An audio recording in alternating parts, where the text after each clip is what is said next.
सामने बिहार की वीवीआईपी सीटें इस वक्त हम आपको दिखा रहे हैं। वीवीआईपी सीटों में बहादुरगंज से एआईएमआईएम के नेता आगे, अमौर से एआईएमआईएम के नेता, बीजेपी बगमखी से कृष्ण कुमार ऋषि वो लीड कर रहे हैं और बीमा भारती आरजेडी की नेता रुपौली से वो पीछे चल रही है। वो बहुत इंपॉर्टेंट सीट इसलिए है क्योंकि वहां ये रुपौली से बीमा भारती के पति अवधेश मंडल बड़े बाहुबली और अपराधी किस्म के व्यक्ति थे। और देखिए स्क्रीन पर अब आपके सामने कुछ हॉट सीट्स, वीवीआईपी सीट्स, कौन चल रहा है आगे कौन पीछे। उससे पहले एक बार अलग अलग लोकसभा सीटों का आप देख लीजिए फिलहाल क्या परिस्थिति दिखाई दे रही है। किशनगंज की हम लोग लगातार, किशनगंज अररिया जो सीमांचल वाला इलाका है, एआईएमआईएम 2 सीट पर आगे है, आरजेडी ठाकुरगंज सीट पर आगे चल रही है। अररिया में proper Araria seat Congress party जो है वो यहां से आगे चल रही है। जोकीहाट पर लीड ली हुई थी जनसुराज ने, अभी भी उस सीट पर जनसुराज जो है वो आगे। बाकी आपको स्क्रीन पर ज्यादा भगवा भगवा दिखाई दे रहा होगा। रंग के हिसाब से आप देखें तो वाल्मीकि नगर, नरकटियागंज, चनपटिया, बेतिया, सुगौली ये सब ठीक आ रहा है। इसमें जो आप देखेंगे पिपरा की जो सीट जैसे अभी दिख रही है ग्रीन कलर सीपीआईएम वाली, यहाँ पर जो इंडिया का कोर वोट जैसे उसमें फॉरवर्ड वोट में जैसे ठाकुर वोट की बात करें, बताया जा रहा है कि उन लोगों ने सीपीआईएम को दिया है एनडीए कैंडिडेट को देने के बावजूद के बजाय। तो उससे समझ में आ रहा है कि शायद वहां पर वो मुसीबत हो रही होगी।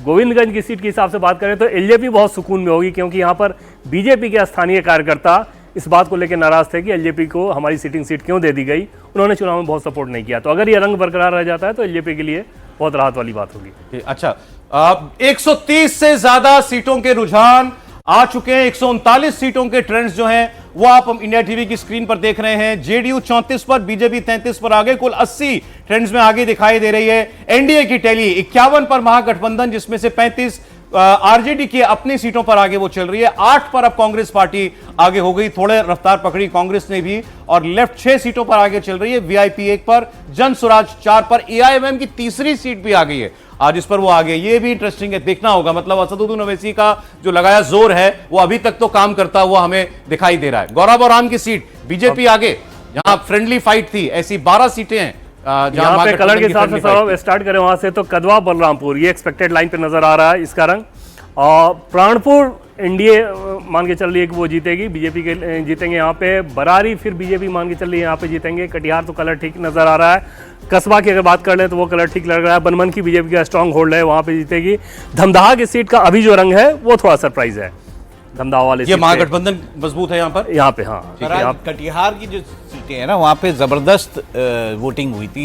मेरे हिसाब से सारी सीटों पे 70% से ज्यादा वोटिंग। हाँ, तो उसमें इस बार क्या हुआ था कि मुस्लिम वोट तो हमेशा से ही उसमें पोलराइज रहता है, हिंदुओं में काउंटर पोलराइजेशन बहुत ज्यादा हुआ है।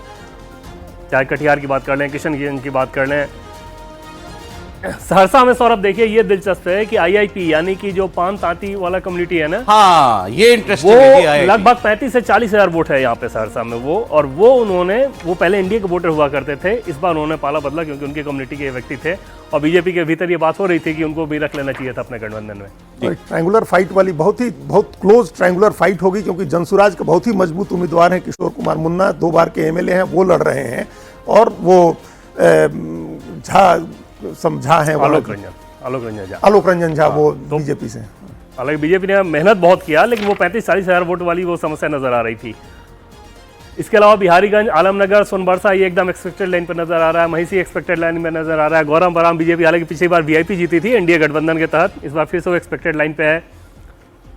दरभंगा ग्रामीण आरजेडी, यहाँ पे आरजेडी के उम्मीदवार बहुत मजबूत हैं।